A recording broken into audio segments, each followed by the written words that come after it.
Hello guys, welcome to another blog. আজকে ব্লগটা হলো সরস্বতী পুজো নিয়ে। আমরা সরস্বতী পুজো করছি ক্লাবে। দেখো, এটা আমাদের সরস্বতী মা। এই কাজে বসে গেছি আমি, ফলমূল কাটতে। ক্লাবের পুজো বলে কথা, সব মানে ছেলেদেরকেই করতে হবে, মানে আমাদেরকেই করতে হবে। এই ফল কাটতে বসে আমাদের সেই ছোটোবেলার পুজোর কথা মনে পড়ে গেল। যখন আমরা ধরুন ক্লাস 9-10-এ পড়তাম, তখন সব বন্ধু মিলে চাঁদা তুলে নিজে প্যান্ডেল তৈরি করে পূজা যেটা করতাম, ওই পূজার কথা মনে পড়ে গেল। সেরা এনজয় করতাম। সেই দিনগুলো মোটামুটি আবার চলে এসছে।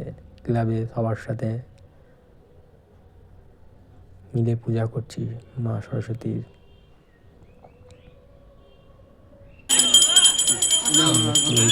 পুজো স্টার্ট।